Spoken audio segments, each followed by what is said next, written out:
sawetawis arawuh jengandika penemban wonten negaring Alengka diraja ingkang rahipun Prabu Sumali ngaturaken pambagya pasugi. Ya sinuwun Rarja tekaku nering sambika lamung pudyastudiku konjuka paduka sinuwun. Ora salah. Kula tamping tangan kula kalih paring pangestu paduka Kakang peremban kula pundi wonten ing Westaka wana bagya kayuwanan kula. Kajawi saing menika estunipun kagen sing manah dupi rawuh paduka Kakang panemban ingkang tetila tanpa cala langkung rumiyin.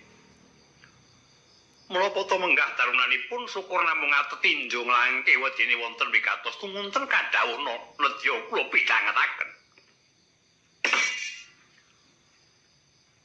Sinuwun prasajan wae mengkene bot-bote pinota ing anak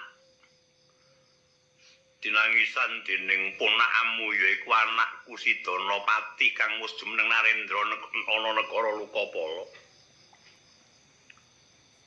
Rumangsa kurang sampurna deging Kanarendran karana isih ijen durung ana wanita ingkang anyisi mangka garwa Prameswari.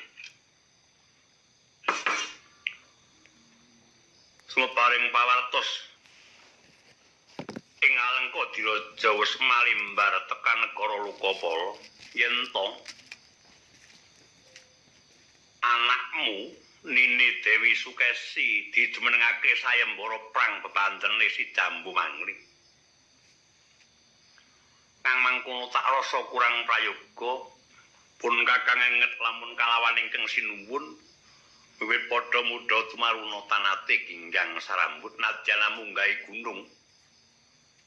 Lumaku ana tepining samudra lasak wana wong loro tanate pisah sarambut ing pangangkah bacutake nggone padha kekadangan aku kepengin nyuwitakake anakmu Sidana Pati dawuh kalawan Sukesi nang aja dadak nganggo pangorbanan mutaing getih kang sarta putunging balu ana lilaning atimu sinuwun kutem-kutem diraupi klungsu-klungsu yen nudu aku nyuwitakake anakmu Dana Pati. Nedya dadi pamonge Sukesi tetepa jejodohan runtung-runtung rentengan kanggo nyambung kekadanganing para sepuh. Salah. Jagat Dewa Bathara. Ngantos boten saged matur menapa-menapa kejawi namung kurukan raos gembira bagya mulya awit saking midhanget dawuh pangandikanipun Kakang Resi Wisrawa. Iki namung kutiwanipun waleh-waleh menapa dinten kalenggan menika. Mboten sekedhik cacahing para narendra manca negari ingkang tetunggilan kados keparingipun Kakang Penemban Wisrawa uga kepengin andhatu krama anak kula pun Sukesi. Parandene labet saking wangkoting lari ingkang kelabu piyangku sajuga kewala narendra mboten wonten ingkang dados pepilihanipun. Ngantos kawedal aturipun dhateng kula boten mawas asor luhuring derajat cendhek dhuwuring pangkat nadyan Narendra Brahmana satriya menapa tiyang loro saudon telu saupat badhe dipun suwitani dipun anggep sanggulake nggih pangayomanipun menawi sampun wonten tiyang ingkang saged mbabaraken wedharing sastra Jendrayuningrat pangruwating diyu palukon laguning lekas lukita linuting kitung kadung kadreng momong mamangun manah arah ayu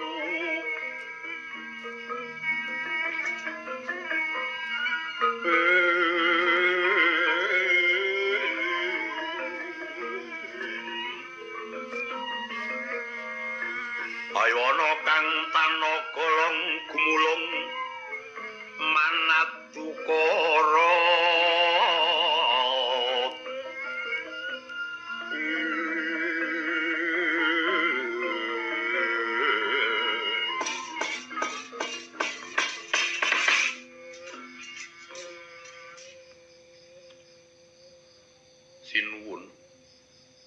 padang narawangan asaning atiku ngibarate kaya lumaku ing wanci pangelong kepapak obor sewu midhangetake andharamu ingkang tetela cetha wela-wela mengkono karepe Nini Sukesi nggone nedya ladi marang kakung mara gage wawasen sinuwun kira-kira aku iki bisa apa ora mbabarake wedharan sastra Jendra Yuningrat Pangruwating Diyu sinuwun mara gage waspadakna yen to karepe Nini Sukesi mengkono ora bakal kelayadan mesti kelakon mung sawangan sing cetha kira-kira aku iki bisa apa ora mbabarake werdining Kang Sastra Jendra Yuningrat Pangruwating Diyu Prabu Sumaliraja kang tetela pengawak waja mara gage wiyarna kiblating paningalmu aja nganti kasangsaya pandulumu sawangan sing cetha kira-kira aku iki bisa apa ora ambabarake wedharan sastra Jendra Yuningrat Pangruwating Diyu lang-langing triya mangu-mangun kung panduan rimang lelena tanpa kanin yen tulsa mengku sang Dyah Utama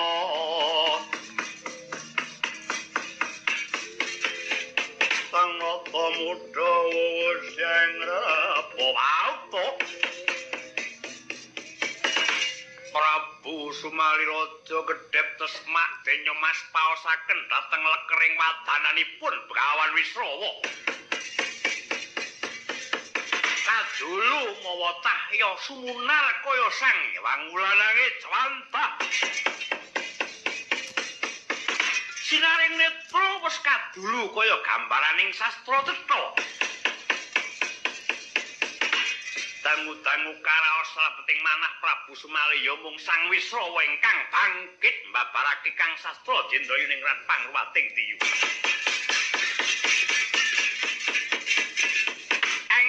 lamung Prabu Sumaliraja pranyata ugi apaes araseksa mila sami sakala anjok saking palenggan umangsa nguswa padha anggo ngambebundet astaning Begawan Wisrawa aduh kakak penemban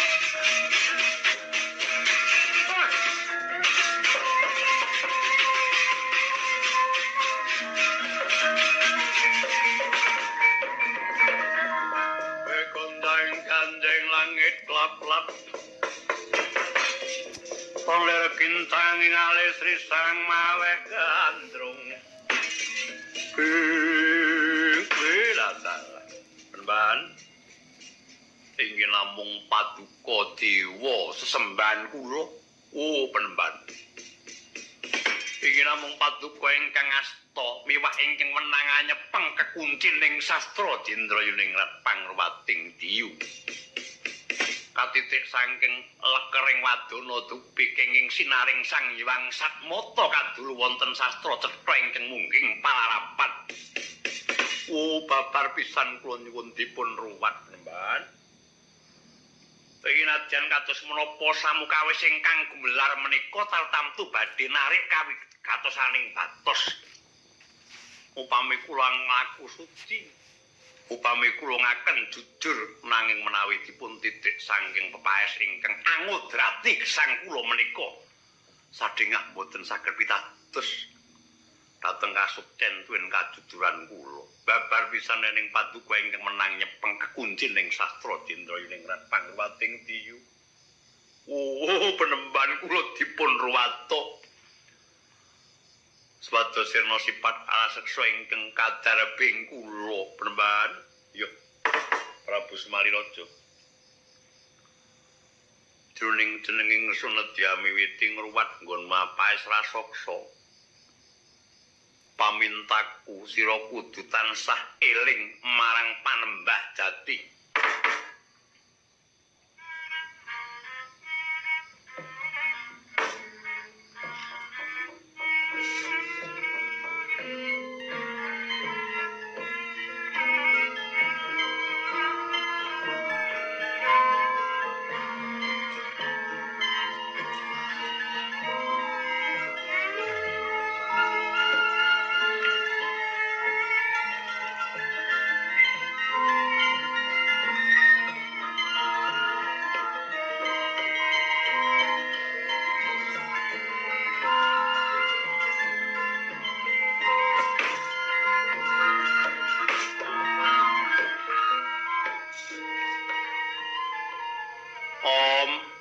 Namastu mugi rahayu sagung dumadi.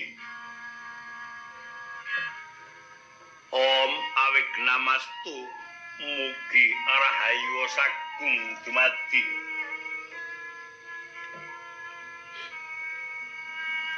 Andheku anekuk jejengku nganglungake jangga liping netra muhung amandeng pucuing grana kusika. Prabu Sumaliraja anggung mulat dhateng solah bawa patraping kang rupa nenggih Begawan Wisrawa ingkang nalika semana nedya miwiti.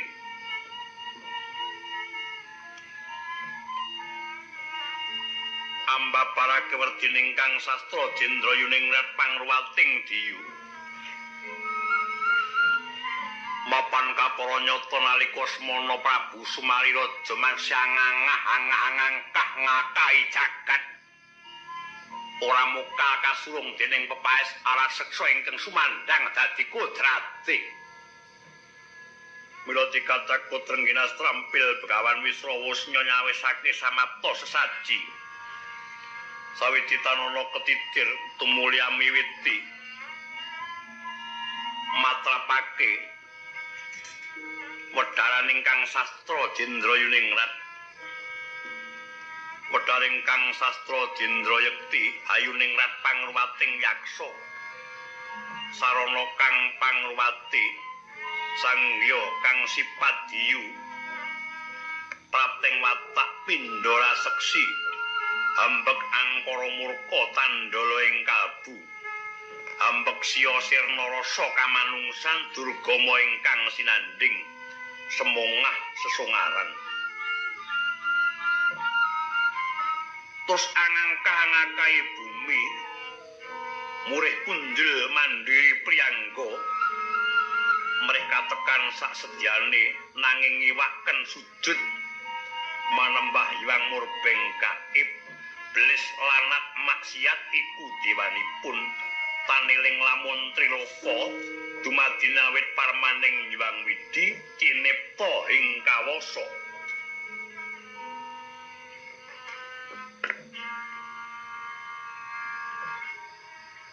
Megeng napas Begawan Wisrawa ketraping cipta wis kawangobah wasisaning mangsa kala.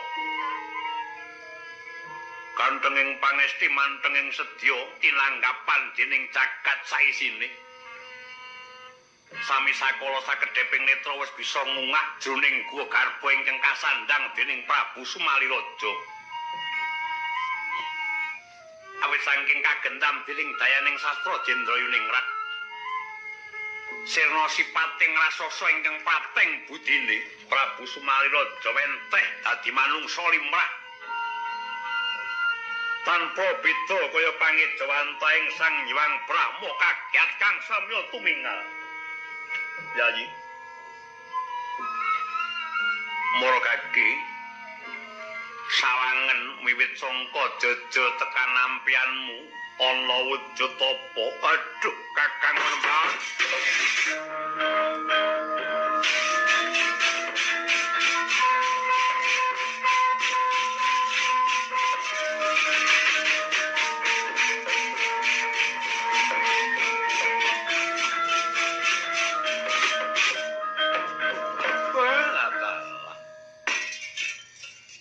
Ngantos tanpa upami bingahing manah saking sesak ing raos labet anggen kula ngaturaken genging panuwun dhateng Paduka Kakang Penemban. Kula mboten saged ngucap sekawit kula paes raseksa samangke sampun tanpa beda kalian Paduka Kakang Penemban Wisrawa menawi tila mekaten. Iki namung Paduka ingkang menang damel katentremaning pura nagaring Alengkadiraja. Lair batos samukawisipun kula pasrahaken Paduka Kakang Penemban. Yayi. Aku teka negara Alengkadiraja ora kepengin muktekake diri kang tegese ngesur kalungguhamu. Lan aku teka negara Alengkadiraja ora kepengin tok muktekake sarana tok kegadang anglungguhi dampar. Nyatane iku dudu mesti lan dudu kewajibanku. Wale-wale apa mbacutake ucap kowe mau prakara nggonku kepengin bebesanan kalawan Prabu Sumaliraja dasare nedya nyuwitakake anakku Sidanapati. Mara kaget tumuli prasaja apa ya mengkono tenan karepe Sukesi. Kuwi ra dalan. Menawi ngantos atur kula menika alit ronyotan agengipun tidra dhateng Paduka Penemban Wisrawa sami ugi kula menika anjarak anguk-anguk telenging naraka jahanan. Lening bab menika sampun dados katetepaning pemanggi anak kula pun Sukesi babar pisan. Kaparenga Paduka Penemban Wisrawa kula dherekaken manjing salebeting Udyana. Dipun pinangkan ana panyuwunipun anak kula pun Sukesi supados enggal tentrem negaring Alengkadiraja. Yen ngono ayo tudune ngendi Udyana kang kanggo ngremsi Sukesi. Karoyan kang aku mayang negar nyet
wis kelampahan abenajeng Begawan Wisrawa.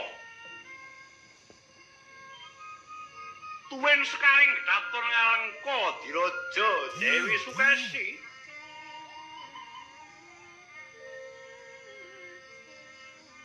Dereng kawiyos wedharan ingkang sastra Jendrayuningrat Pangruwating. Tumunten geder kang ana ing kahyangan. Gora-gorenggung hanggegirisi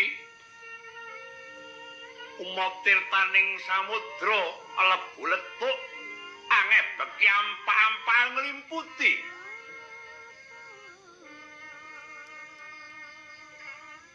pangring sapi gumarang kaya mbelah-mbelah no bumi kumitir periting akak tutuke Batorananta buga midil semburu pasak klopo tekan tabone. Kawatondra di muka kaya kinebur bursuh sumamburat ngambara yamber ndut siblek napa. Cingak salebeting tiasang nyuwang jagat Giripati. Maksih ketambuhan apa ta mungguh ingkang andalari goro-goro. Dangu-dangu wis kawaos sarana cetha bilih ingkang kelangan wake gara-gara Titilana sawijining pandhita kang wani anrak pepalining Jawata medharake Kang Sastra Jendrayuningrat pangruwating Diyu.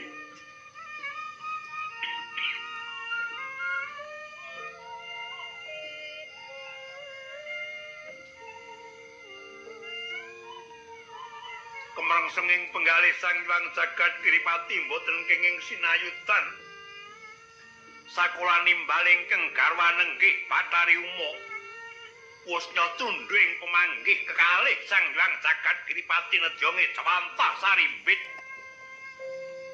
pratonggane kang sinedya saluhuring nagaring Alengka diraja dadya kangge kelampahe teka mangkono pangudyas maraning Sang Hyang Jagat Giripati. Wilaheng mengkono jebulana titah ingkang murang Trajila garwa ulun Bathari Uma wonten pangendika ingkang adhawuh banget temen Begawan Wisrawa nggoning lelanangi muga yen dheweke ora ngawruhi lamun Sastra Jendrayuningrat pangruwating Diyu sayekti dudu anggon-anggoning manungsa lumrah. Iku ngelmu kang sarta kawruh kekeraning Hyang ingkang wenang amisesa saisining Triloka. Amarga dayane sapa ingkang krungu wedharaning Kang Sastra Jendrayuningrat bebasan sato bisa dadi janma lamun manungsa bisa dadi dewa. Yen mengkono mungguh tingkah pakartining Begawan Wisrawa jagat kebekan dewa sapa ingkang marentah lan sapa ingkang pinarentah. Endi kang kudu disembah lan sapa kang dianggep titah. Kula kakang pukulun wonten pangendika ing ngadhawuh. Ora lega rasaning atiku yen aku durung bisa paring piweleh marang manungsa kang tandala tumantha kawatake. Ora wurunga kusentuk gawe adaan sok gedhe melike wong milih anggendhong lali. Sira manjing ana anggane Dewi Sukesi pun kakang nedya manjing ana angganing Begawan Wisrawa. Ya mengkono hukume wong kang rak pepalining Hyang tanpa nganggo pitung maton bisa lan mani. Pastawa timbalan paduka pukulun Sang Hyang Jagat Giripati ngestakaken dawuh. Eling-eling para Jawata miwah widodari, apa kang cinipta teka kang sinedya dadi tanpa winates pangwasane? Sang Hyang Jagat Girinata manjing sadiwa lan Begawan Wisrawa, Bathari Uma manjing sadiwa lan Dewi Sukesi. Ing antariksa maweh Prabawa jumegluk swarane.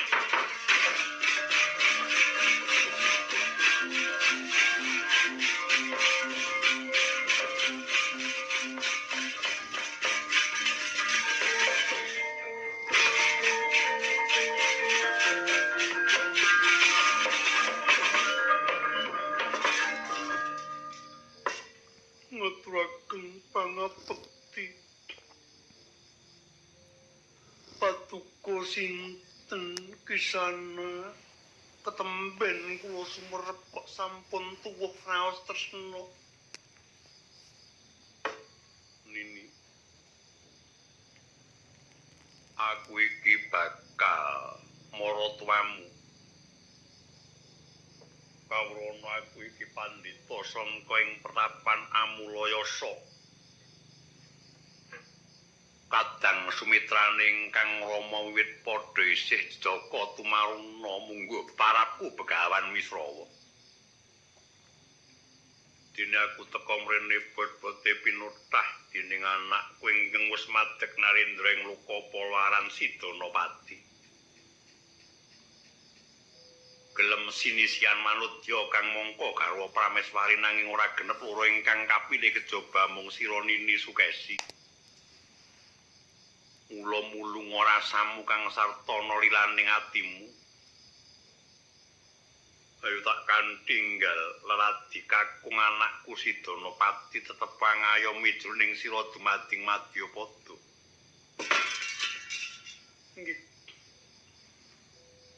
Kula nedya lelados dhateng kakung nanging menawi sampun wonten satunggaling priya ingkang widagdo mbabaraken medhalaning sastra Cendra Yuningrat Pangruwating Diyu. Ya. Yen ngono nini ewang-ewang ana nyuwun prakara iki bakal tak tindakake. Aja kanthi titha-titha nggonmu midhangetake. Para kaki madya nini sawetara nggonmu lungguh. Inggih ngestakaken dawuh.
Ingkang sastra Dindrayekti Hayuningrat Pangruwating Yaksa sarana kang pangruwate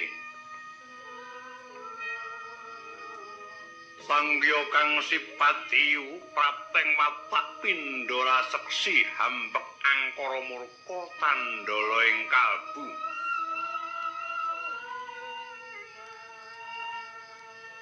Ambek siya sirna rasa kamanungsan durgama ingkang sinanding sumungah sesungaran. terus angakai bumi murih punjul mandiri priyangga mereka tekan sak sedyane nanging ngiwake sujud manembah Hyang Kang Murbeng ka iblis laknat maksiat iku dewanipun tan eling lamun Triloka dumadi awit purbaning Hyang Widi cinipta ing kawasa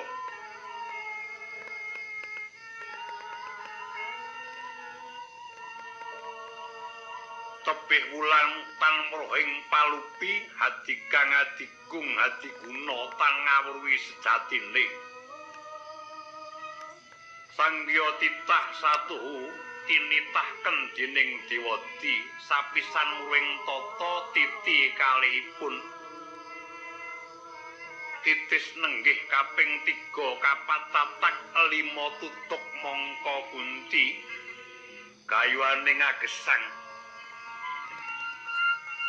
yata wau sang Wisrawarsi amedharken kalang sastra Jendra hamirit puruk warahe sastra tegese iku kang kadulu awujud tulis yekti dadi sarana panuntuning kawruh lan ngelmu sanguning gesang ala becik agal lembat den kawruhi bunggan yen muta sastra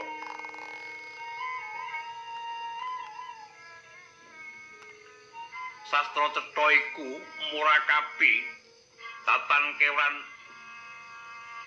nempuh jejibahan nadyan abot dadi enteng melampahing papan lunyu antuk teken tekun nulungi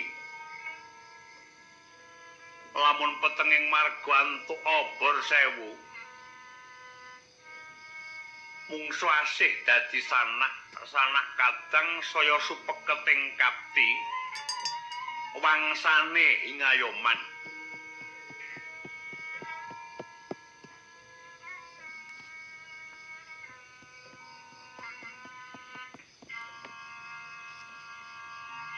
Harjendrayu ratuning Basuki kang mangkono mungguh Wardinira ya kenger ing panembahe patrapna sembah tatur kang sapisan yayah lan wibi dadya margining tumitah kalih nembah guru nyata kang paring piwulang sembah katri saisining rat andayani Surya Candra Kartika katri iku winastan Trimurti sesorote mujudke Hyang Suksma biya dumilah pepadange raga dumadinipun bumi geni banyu lan angin lagi gatra manungsa tinipta Hyang Agung yen wis agung eling ana dene titah tumitah derma nglakoni wit purbaning kawasa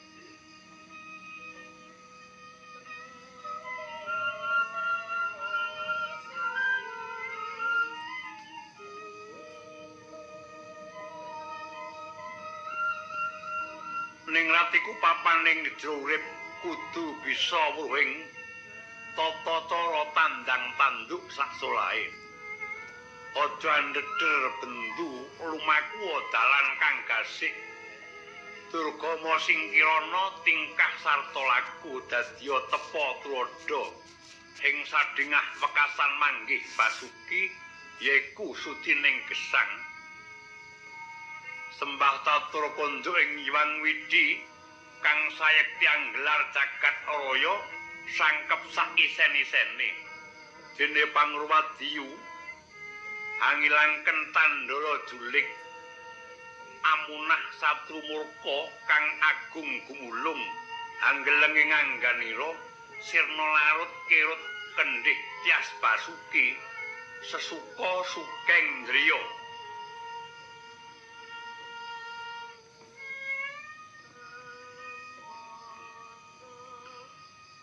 Prawanudya setya gulaki ingkang priya tresna marang garwa ing saloka mujudake wewangsaning proluhur panunggaling kamula Gusti lahir tumandang karya jroning batinipun angagungken Hyang Suksma yen mangkono turun tumurun ning benjing dadya manungsa tama.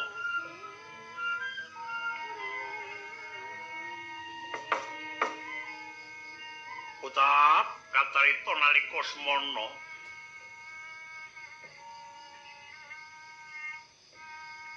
sedasa pupuh sinekaring Sarkara ingkang wis kawatek dening Begawan Wisrawa dumeling karnaning Dewi Sukesi.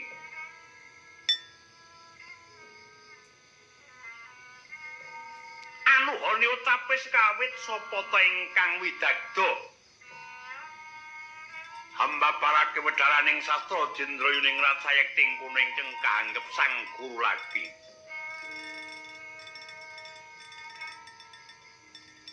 Tupikaos jroning Tyas Dewi Sukesi dening wedharaning kang sastra Jendrayuningrat sakala tuwuh raos maternyuh ambabar asmara.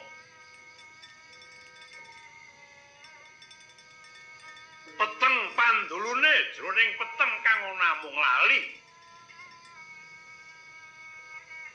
Jroning lali tan eling lamun Sang Wisrawa ingkang talon dadi Sang Maratuwa.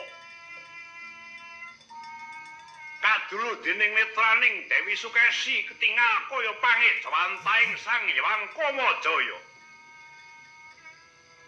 Wiwit putuk arambut nganti tekan delamaan kepada sarambut tatanana cacate kagiwang jroning Tyas Dewi Sukesi. Sinaring netra ingkang anyoroti jajaning Begawan Wisrawa. Raos asmara wis pinanggih kalian raos Bronto. Amung mujudake lanang lan wadon hambabar asmara sak sulaya mung anjok marang kridaning priya wanodya anjele Dewi Sukesi.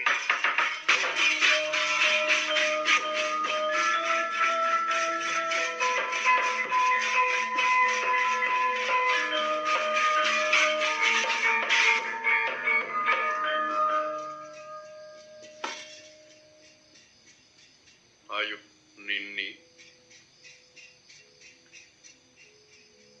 manuta bakal tak boyong tak titiake kreta tak gawa marang negara Lukapala ngladen ana anakku Sidanapati Sukesi. Perempuan sewu-sewu kenging kepatan tiapung pangaksama Paduka. Kula mboten saged muntati weca kula ingkang sampun sineksen jagat saisinipun. Kula kedah setya dhateng kanteking manah ingkang mboten saged kabusek malih. Sawet kula matur pilih sampun wonten priya ingkang saged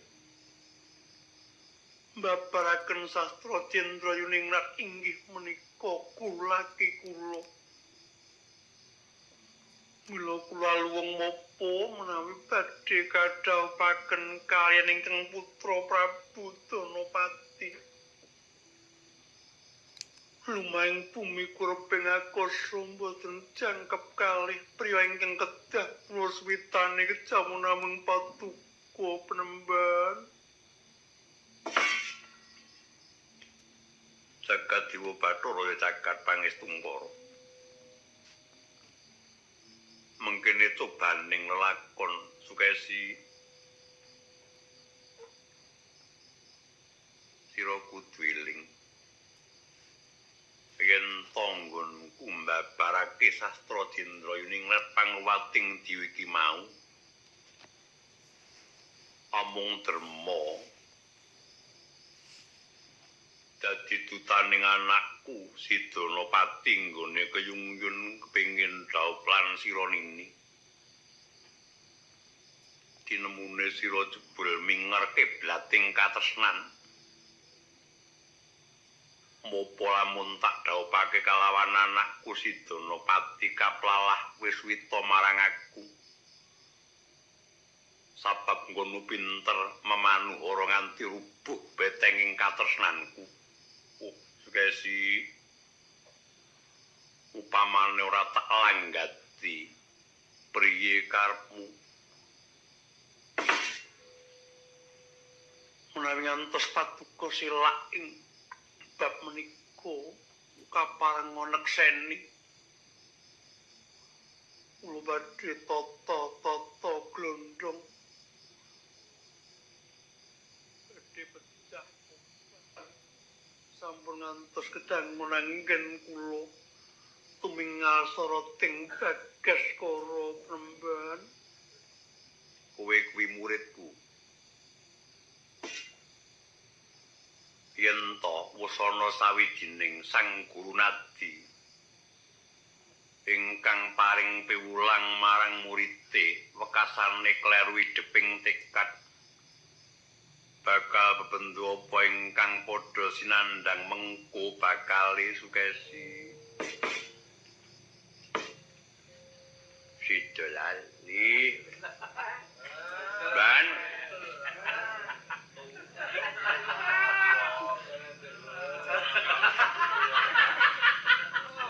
monggo ndang kundur kula dherekke teng negari uluk-uluk nyang hotel Kaluka.